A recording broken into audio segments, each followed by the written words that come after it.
Power star Pawan Kalyan Trivikram combination లో వస్తున్న PSPK 25 movie అభిమానుల్లో సినీ ఇండస్ట్రీలో దుమ్ము రేపుతున్న సంగతి తెలిసిందే. ఈ చిత్రంలోని ప్రొడక్షన్ వర్క్ బ్యాలెన్స్లు శరవేగంతో తెరకెక్కుతున్నాయి.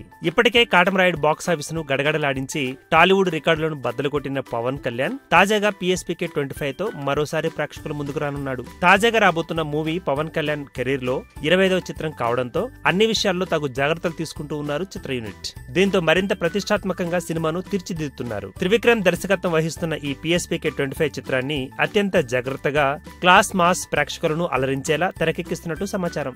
ఇక ఈ మూవీకి సంబంధించి ఒక స్వీట్ న్యూస్ వైరల్ అవుతోంది. PSPK 25 సినిమా ముస్లిం సోదరులకు అత్యంత పవిత్రమైన ఈద్ పండుగ రోజున ఫస్ట్ లుక్ రిలీజ్ చేయనున్నట్టు ప్రచారం జరుగుతోంది. దీనికి సంబంధించిన ఫ్యాన్ మేడ్ పోస్టర్ ఒకటి నెట్ లో వైరల్ అవుతోంది. అందులో పవన్ కళ్యాణ్ అత్తారింటికి దారేది సినిమా లుక్ లో ఉన్నాడు. ఈ పిక్ లో బ్యాక్ డ్రాప్ లో నీటి సరస్సును చూపించారు. ఈ లుక్ లో పవన్ కళ్యాణ్ ఆహా అనిపించేలా ఉన్నాడు. మొత్తానికి ఫ్యాన్ మేడ్ పిక్ లో తమ అభిమాన హీరో పవన్ సూపర్ గా కనిపించేలా తీర్చిదిద్దిన ఫ్యాన్ మేడ్ పిక్ ను నిజానికి PSPK 25 మూవీ యూనిట్ నుండి అధికారిక ప్రకటన ఎప్పుడొస్తుందా అని ఫ్యాన్స్ ఆతృతగా ఎదురుచూస్తున్నారు. ఈ వీడియో గనుక మీకు నచ్చినట్టయితే లైక్ చేయండి, షేర్ చేయండి, సబ్స్క్రైబ్ చేసుకోండి.